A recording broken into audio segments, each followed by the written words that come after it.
Welcome back, everyone. Today we are going to begin massing out our heads in order to make a small half-scale sculpt such as this. All right. Basically what I'm going to do is I'm going to take you from this to this by the end of this lecture, and then ultimately moving towards this. In order to do this project, the first thing you're going to need is your modeling stand. Right? So there's that. All right. The next thing you're going to need, obviously, is going to be some clay, preferably warmed up. All right. You're going to be putting a lot of clay on, so you're going to want to make sure that your clay is nice and warm. All right. It won't be as relevant later on when we're doing more of the details and the finishing type aspects. All right. You will need some clay tools, but for the most part, here I have a small loop and a couple of wooden tools. I just really have those on hand. Most of what you're going to be doing in massing is going to be with your number one tool, which is your hand. All right. Next, you're going to need some calipers. Right. You need some calipers in order to measure. Right. And then you might want to have a ruler for measuring. That's what I use, but I'm going to show you another method for scaling that's a little bit faster as well. All right. I'll get into that in a minute. All right, so let's just jump right in and get started. All right, so the first thing you're going to want to do is you got to establish the overall measurements of your form. Right, this is similar to when we sculpted the fruit. You have to figure out how big is the thing.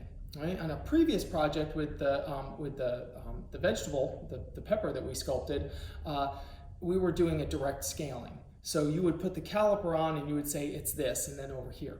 Right, what we're starting to move into now is scaling, which is the ability to move something up or down to make it larger or smaller. So a head that was double life size would be about this big or about this wide. A head that was half of this would be about this big or like that. All right.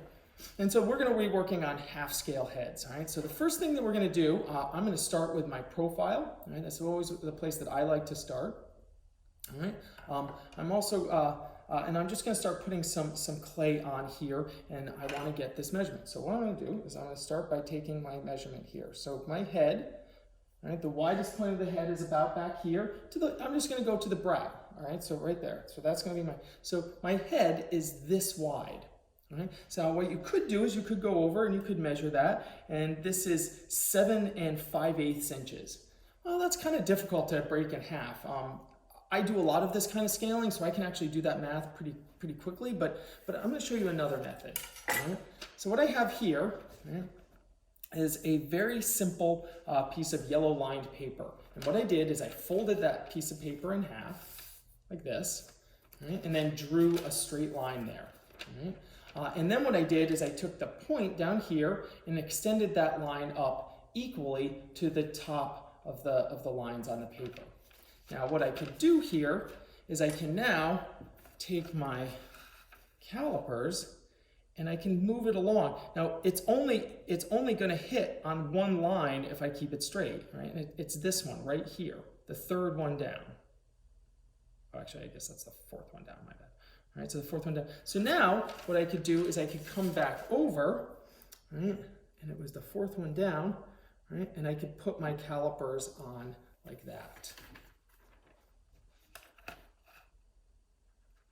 Did the fourth one down, that one, right? And that is half the size of my head. Now I could check that measurement, right, by going like this, and then this is half scale. These are reduction calipers. You can see that's the same. Okay. All right, we could also do out the math, and here this is now 3 7/8, which 3 7/8. But I think that's right. I think that's right. I don't want to do that math in my head right now. Okay, so I know that my head needs to be this wide. Right? But I have to be careful as to where to place that. If I put it right in the middle, when we're doing a head like this, let's go back to this more finished one here. Right? In this example, right, if we look at it from this side, if you look, you can see where the stick goes through. So the stick is coming up through, right? And if you look at it on this side, right, you can see we have this problem of the pit of our neck. So if you imagine your sort of this distance going back, when I'm standing here in this direction, the pit of my neck, this little point, this little divot, go ahead and put your finger on that. That little divot is the farthest thing aft, all right? That's the farthest thing back. But then at the same time, the curvature of my neck comes up here. So I have this point and this point. And what I want to do is I want to center that stick in the middle of that. Right? If you don't do that when you go to get to that place, and this is a very, we'll talk more of this down the road, but this is a very expressive component, the way that the two neck muscles, these are called the sternocleidomastoid muscles, the way these muscles come down, they give direction and gesture to a portrait. And it's a later principle to get into. But you want it, what's important at this moment is being able to make sure that you can get that deepest point of the neck. Right? So I'm just going to start putting some clay on. Right? These two screws that I have in here are more than enough to kind of hold this. Right?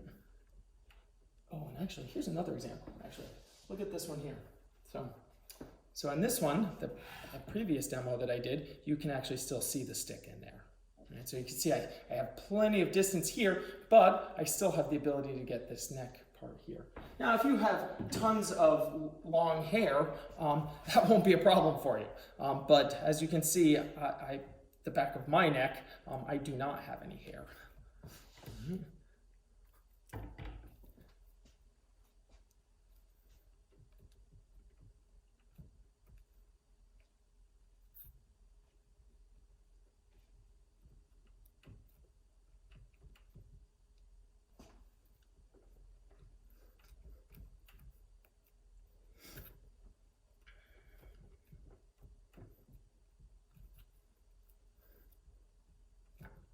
If you look at it this way, right, very, very thin, right? So I'm looking at my photographs, right, right, so I get a little bit of a kind of sense of what I'm going for here. I'm trying to get more of that kind of coming out on the face there.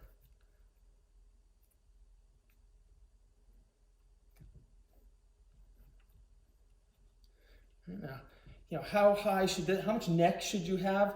That's going to be individual to individual artists. What I tend to do when I do a bust is I tend to show about the same amount of head and the same amount of neck. So I usually kind of split that difference, and I like the way that looks. Right. So now I'm going to come back to my. You see, I'm almost there, but do I have enough? No, I don't. Right? And I want to have enough. Right. Very, very easy to say, oh well, that's enough. I'm going to go on to the next step. No, just keep putting it on until you get the right amount. All right. Now I have a little bit too much. I'll just sort of take a little bit of that off. I prefer to have a little less on the back. Actually, I think I maybe have just a little too much on the back anyway. Move a little bit more of that up forward.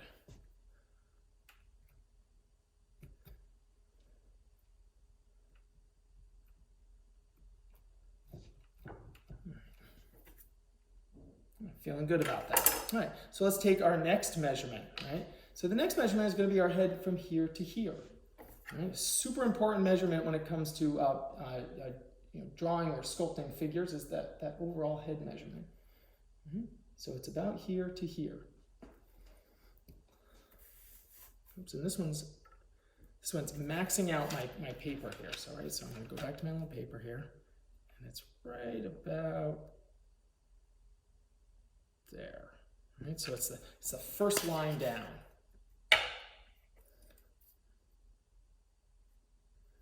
First line down, okay. So now I know my head needs to be about this big. Right? You can see I have a little too much, right? So how much do I want, right?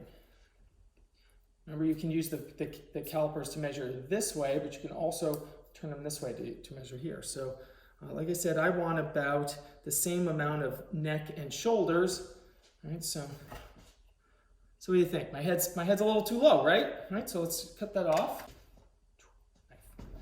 So let's bring that back a little bit here. Bring that down.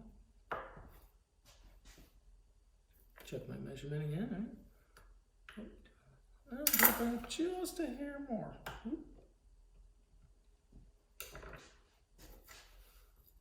I like that. Right? Now I also need the same amount this way. And so you can say, oh, I need a little bit more on my top.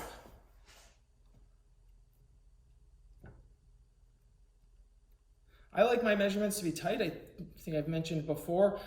I prefer to put on a hair extra because I do a lot of raking, right? So I like to kind of bring that back down. I like to shape with the tool. And there's a little bit of kind of personal preference there. All right, so right now we have something that is, we have basically, we have the cranial mass here, and then we have a little bit of the jaw form coming down. So this cranial mass here, right? And now we're going to turn it this way. Totally looks like a head, right? All right. The widest part of your head. Put your fingers here. Right? Is this wider or is this wider? Right? This is the widest part of the head up here. And it might be a little bit of individual variation, but your head kind of sort of swells out here. All right, so I'm going to measure that amount. Like that. All right. Go back to my little chart over here. Moving it down. All right, and I get this line. I already showed you this, so I'm just going to do it myself. All right, and I'm going to get this is half. All right, so you can see how much additional material I need to put on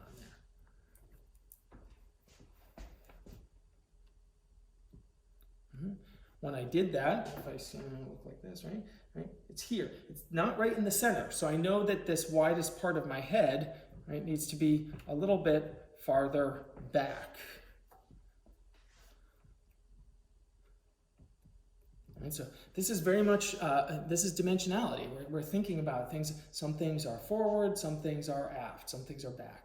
I apologize, I do a lot of sailing. I enjoy the ocean and I love nautical terms. So I will say fore and aft. Right, but that's how you describe things on a boat, right? On a boat, you know, there's forward of the mast and there's behind the mast, you know, after the mast. So you know that's an important distinction, right? Because on a boat, in that instance, you're thinking about the space, right, of that object, the boat being an object, right?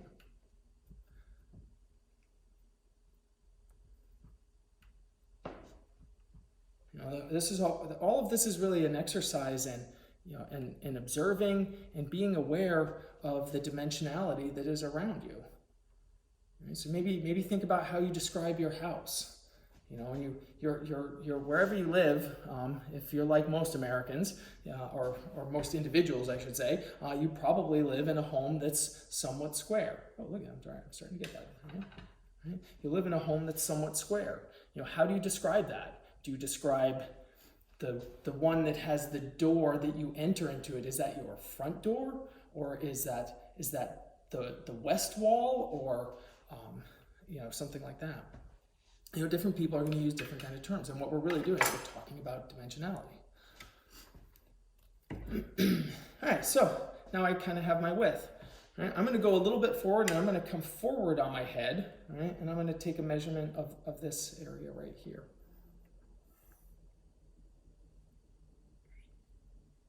And it's this one. Move that in. Right? And you can see how much difference there is, right? So I'm going to put a second section in here.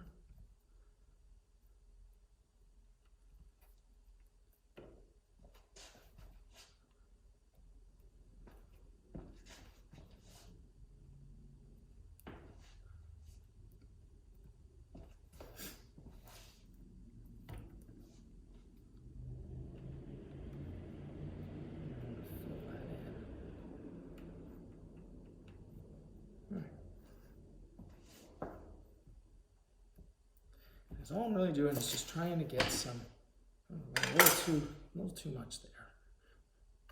I'm trying to get a little bit of this kind of mass going up here.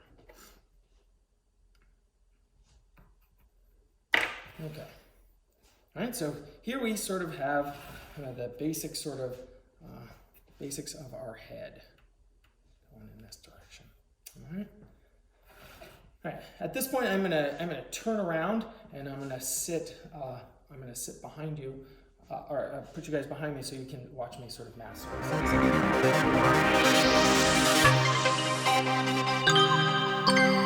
So let's get started with this. I'm gonna fill in these pieces now. Remember, I'm not looking for details in anything right now. I'm looking to just mass out the head. So see, I'm filling in these spaces here. Right, so I got this kind of cranial mass starting to form here.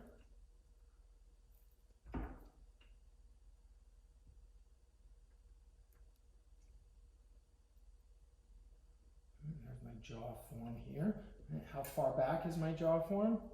Right, this is important. Right, so it's about this far. So I'll check my measurement chart here. About there. So my jaw is going to come back about this far. Maybe a little bit too far forward here. Right, so that's good.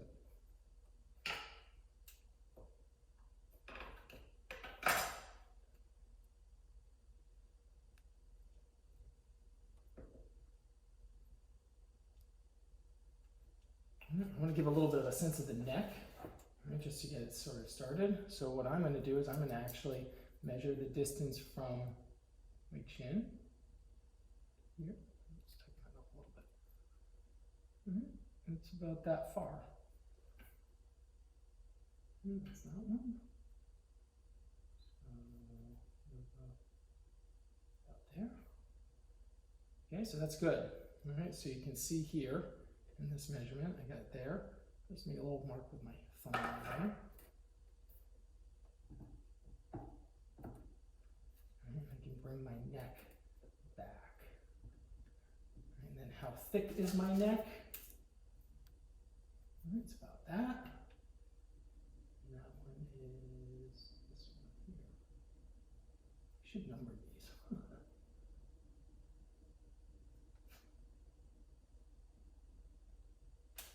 Right, so my neck is going to be about this thick, so it'll be right about there.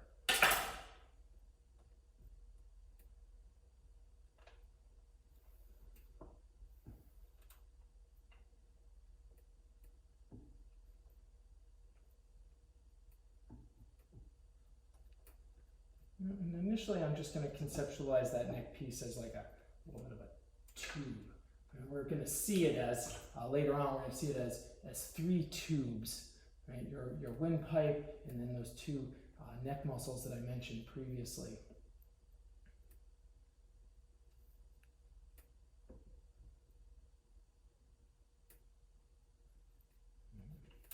Okay, I don't want to go too far in that, so I'm going to jump back to my other side and do the same kind of thing.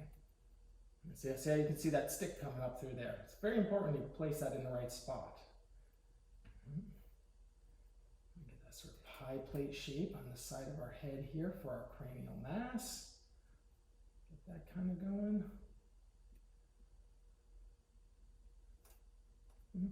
Feel like my head's leaning a little bit, but that's okay because we're gonna shape that and change that and move that all around. That's all gonna be good. Fill in a little bit more of this area here to sort of look head-like.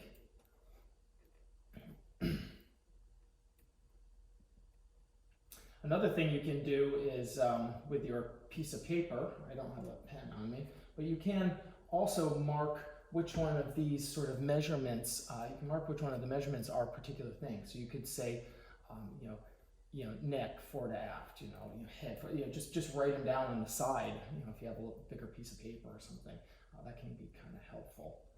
I mean, I've seen people sometimes when we, people don't do this as much anymore, but with photographs, we used to print them out a lot, right? So in printing them out all the time, people would write all over them and have all kinds of notes all on them and whatnot with all the measurements written down. When I teach figure sculpture in the classroom, I always have a full blackboard with all of the measurements written down everywhere, and that's very helpful to folks. So I'm just doing this sort of as a sort of speed demo to get you guys started, but you know, how you kind of approach all of this will, or you know, how you approach it, you might want to write a lot of that stuff down.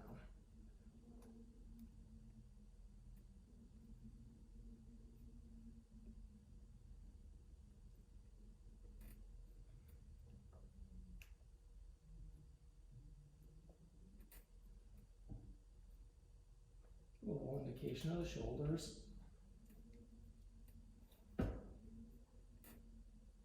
So we talked up in when we were talking about taking your photos. Remember, you know, nobody wants to see a bust of someone like this. Right? The bust doesn't have, you know, when the head without the rib cage and the pelvis, the gesture potential is not as great. Not talking about the expressions of the face. So you know, there's not really a lot to do, and I always define gesture as, or one of the many definitions, but I define gesture as the relationship of the various forms. Right? So if you only have a head, it can't relate to anything. You need the beginning of the shoulders, which really are, you know, the top of the rib cage, in order to give some expression. So every portrait you will see of mine that I've ever done, you know, one of the shoulders comes a little bit forward, and I always like to bring one up. Right? You know, there are all kinds of different things that we can do. You can move in all these different directions and everything, but you want to establish something, because that gives greater expressiveness. And so I'm going to start to sort of do something like this. So I'll pull that one sort of shoulder up there, and so we'll start to kind of send this one kind of up here a little bit, just kind of get a little bit of clay on there. You can already start to see it. Right? Back of the head. Right? It's the back of that kind of cranial mass. Give a little bit of a twist to, start to get a little bit of a neck twist there. Kind of get that going, kind of something a little bit like that. Just back a little bit more.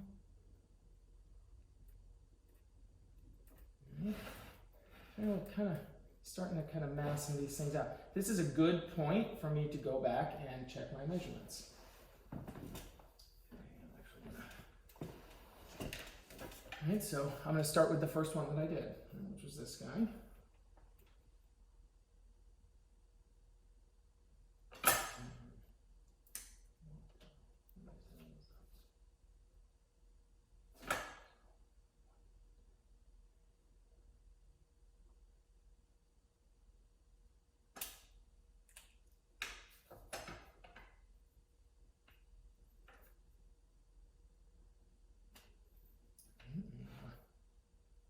You can see I actually lost a little there, right? So I was probably sort of smushing on it a little bit.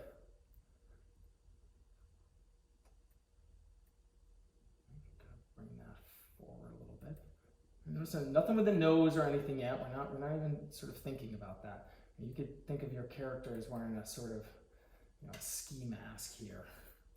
Is you wearing a ski mask, or I don't know, a Deadpool mask or something fun like that. I'm going to go back and I'm going to check these from the back here. Right, again. There's the width of my head was this guy. You see, I lost a little bit there. All right, so now is a good time for me to add a center line. All right, so a center line. One of the things that I often do when I'm making a center line, people always ask me sort of, you know, Eric, why does your ruler always look like that with all kinds of stuff? Because I use my ruler as an additional tool. It's a really nice sort of straight edge. So one of the things that I'll frequently do is I'll come up and I will put my center line on. Now, for this demo, I'm going to have the head, for this demo, I want to have the head straight up and down like this. All right, but in future things, I'll always want it to be on an angle. Right, but so in order to do that, I'm just going to run this like, run this like this, right around. Like that. And then I'll look down on it, and that gives me that center. Now, when I look at that center line, now I can make a determination, right? Is there more from here to here, or is there more from here to here? So when I'm looking at it, I feel like I need to add a little bit more clay on this side. And so this is that sort of highest point. Just to smooth that out. Now I'm going to come back to that measure. Right? I feel better about that. Right? So I'm using the center line here in order to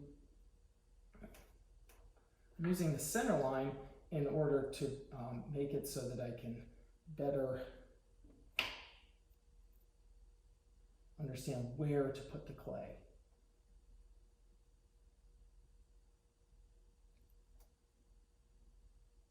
You know, knowing where the center of something is, I think it's so significant. If you look at programs like ZBrush, where they have symmetry, right? The symmetry, the computer is relying on the fact that, or not relying, the computer knows all the time where the center is. Right? But when we're sculpting, I see as I put some stuff on, I have to go back and I have to redraw that center line. And that center line is going to just kind of keep sort of, you know, trying to disappear. It wants to disappear. Right? High point of your head is about here. And so I'm going to bring that up to that high point, get a little bit of a kind of roundness here. All right. I feel like this needs to come back over here.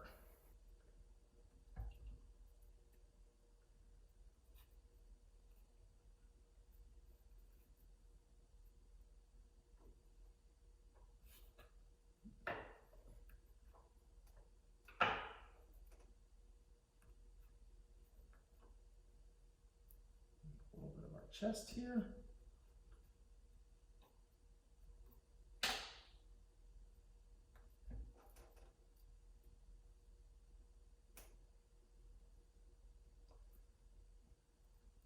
You know, if you're doing this along with me, don't, you know, pause the video as much as you have to. Don't feel I'm doing a demo. I'm doing a demo of a process that I work with on a daily basis, and it's a demo that I've done many times in the past.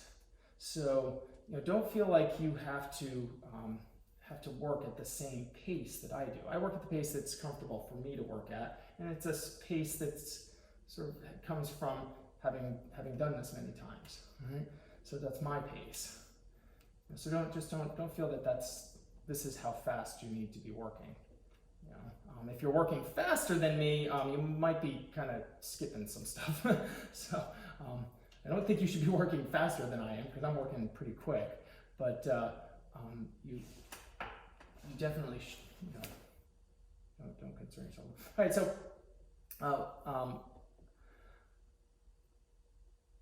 the head. All right, so we have a center line going this way. Right? The next thing that we want to establish is what I call the halfway line.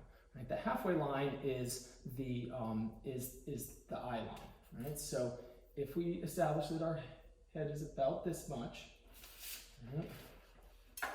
Which was, let me say that was like the number 1 here.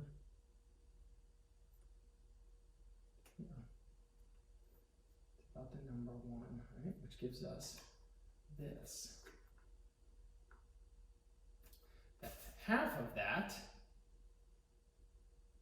is then this, right? So this is approximately where our halfway line is, right about there. Now, in this early stage, you just want to make sure that it's about at half, because, you know, as we add a little bit to the chin, as we add a little bit to the top of the head, that's every time it's going to move a little bit. But it's very, very important that early on we establish, we establish where that halfway line is, because that halfway line is going to be where our eyes sit. Right? So your eyes are about half the distance of your head. Right?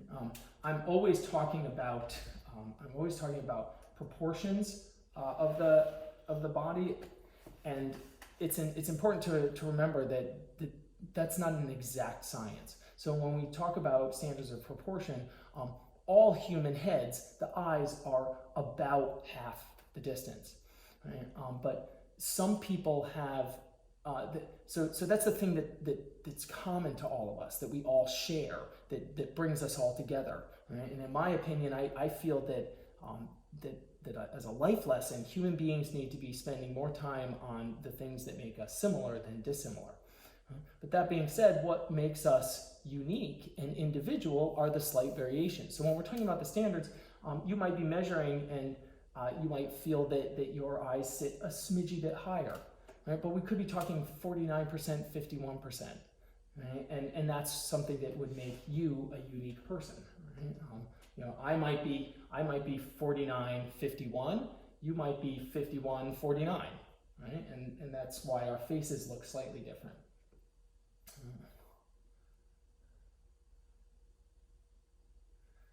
I sometimes, it's tough talking about standards of proportion, because I think that sometimes people feel that there's a perfect ideal form. And you know, maybe different groups at different times have thought about proportions in that way. I think about it as the thing that links us all together. Right? It's our common humanity, and I find it to be beautiful, the fact that that somebody who's from sub-Saharan Africa or their ancestors has the same basic facial proportions that, you know, someone from Norway or someone from China might have. So, common theme you'll hear me talking about. Right? So once we have our halfway line, right, our eye line, I call it the halfway line. Right? We're going to start shaping out the major forms of the head. So the major forms of the head, right? The first one, right? The first one is this large pie plate, right? So anyone who's ever taken a drawing class knows that when I teach drawing, this is the same method that I use, right? Right? And I'm drawing a line there so I can kind of see it, but ultimately what you want to do is you want to make the clay do that. So look at how I'm putting the clay on the top here, and then I'm going to put some clay on the bottom here, and then when I run them together like this, right, you start to see an edge articulation. That's a real line that actually exists. Right? This temporal, this comes up like this, comes around, goes down below. This is the mastoid process right here, and it comes around. Right? And if you put your hands on the side of your head, right, you notice that they go like this. And notice how they come down a little bit, right? Because this is the higher point. So that pie plate shape kind of sits a little bit like this, and it comes down like that. So I want that on my head to be coming down like this. All right? See, look at it from the back here, right? Like this. Right? So I'm just going to sort of fill in this space a little bit more, getting that sort of head shape kind of going on here. That's all we're going for. We're going for a general head shape that has the proportions of the head that you're modeling. In your case, you. Right? So now I'm going to go back over to this other side and do the same thing. Fill in a little bit of this sort of middle space here. I'm going to come back to that in a minute.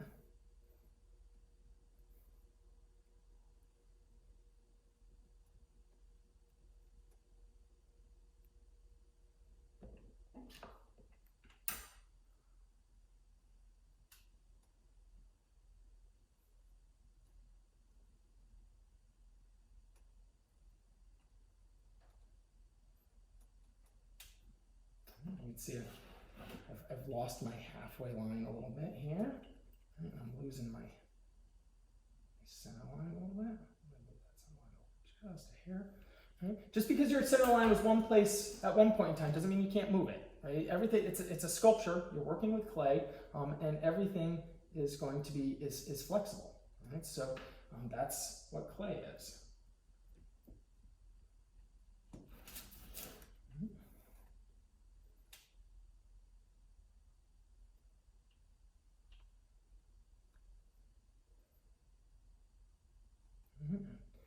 As a general rule, I put the clay on in the direction that I want it to go, right? And then I'll rake in the opposite direction. Right? So I'm going to rake across that. Remember, raking sort of diagonally. And so I put it on here, and then I'm going to rake this way. Shape that form.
Sometimes your calipers will get a little loose.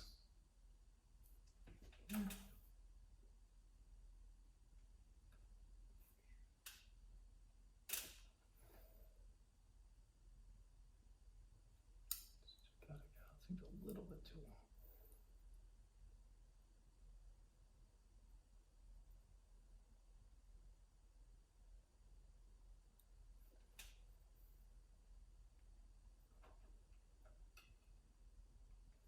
So you see that I just took a measurement, and then when I put it on there, it didn't look quite right. Now it looks better. I just have the bottom of the pin of our neck. Sits about there, which means that our collarbones, here I got one coming way up high, our collarbones are going to sit like that. And so I'm going to just notch out that little pit of the neck there, so that I can add on another neck muscle on this side.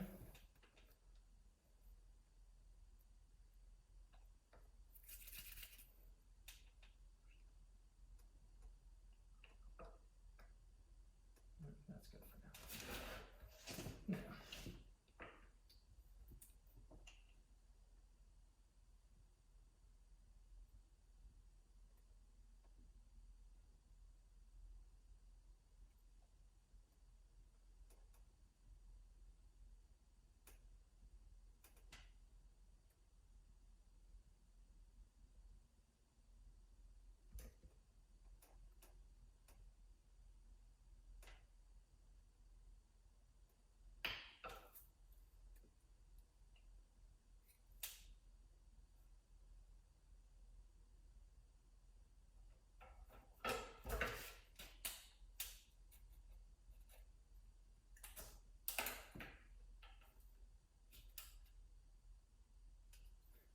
Go back real quick and check my, so look, my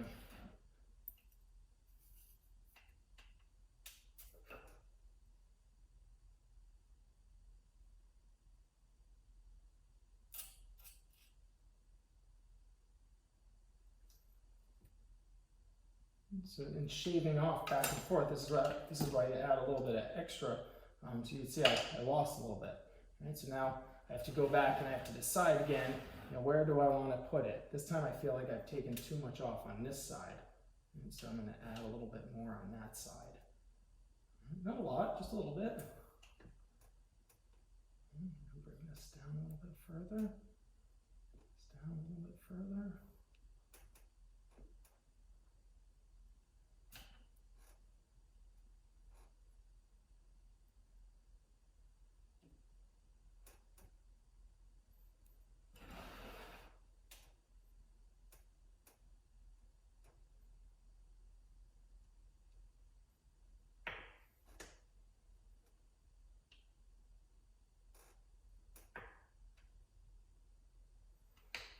Okay,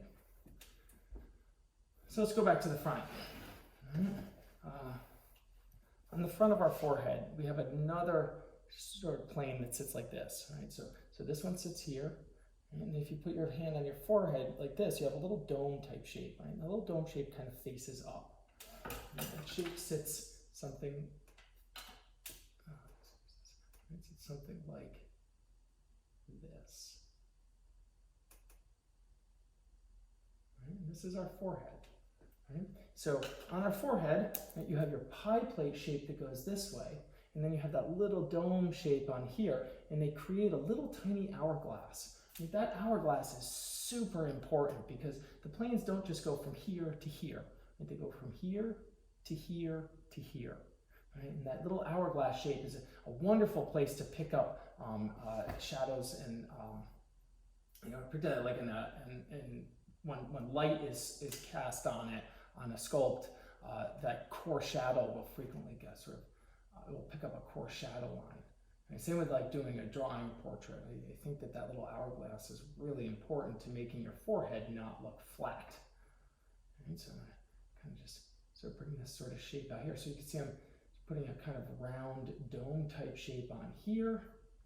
Right? I might even start to cut in a little bit for where my nose will be, but that's going to be getting a little bit ahead of myself. Right? And then I'm getting a little hourglass shape over there. Right? Right? The next one that's super important is a line that comes down something like this. establishes the cheekbone. And so you can see that because I have a line, there's no edge articulation there. So I got to build that out a little bit, and that's going to be what gives me a cheek right here.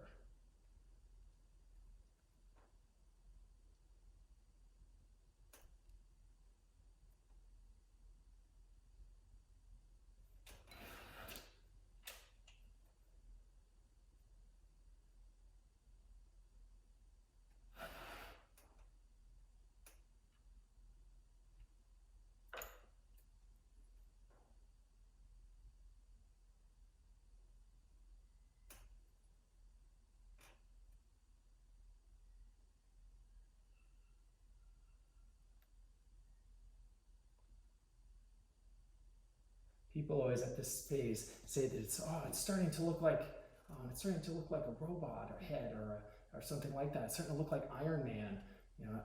And I always say that it's actually the opposite, right? That these types of Andrew Loomis lines that so many artists use are the same artists that abstraction lines that comic book illustrators who invented those characters used. And so I think that yeah, there's absolutely a connection between that. Right? But it's that those characters look like this, not that this looks like those characters. You know, how to abstract and understand the human head came long before any comic book superheroes. But the people who invented them, they were familiar with ways of drawing and sculpting and abstracting the human head. Circular form, pie plate, right? Little hourglass shape, right? Jaw, front of the face, cheek line. Little indication of the neck. My neck is a little bit too thick, I feel. Right? But I'm going to leave that there for now. All right. Your assignment for this week is basically to do all of this and mass out your head. I don't want to see eye sockets. I don't want to see noses. I don't want to see lips. I definitely don't want to see ears. I don't want to see hair. I want to see the head abstraction like this, right, based on your measurements. Right? That's what I want to see. I want to see you massing out the head, right? Massing out the head and doing it based on your measurements, right? And looking for the abstraction of your own head, right? If we do all of this and we do all of this correctly, it's going to be so easy. Right? I say all the people always say, the details are so hard. No, the details are only hard if you don't have the right place to put them in. If you have the right, if you set everything up, when it's time to put on an ear, we're just going to make like a C shape, and then we're going to make this little whale thing and stick it in there, and boom, it's going to be great. All right? I'll see you next week.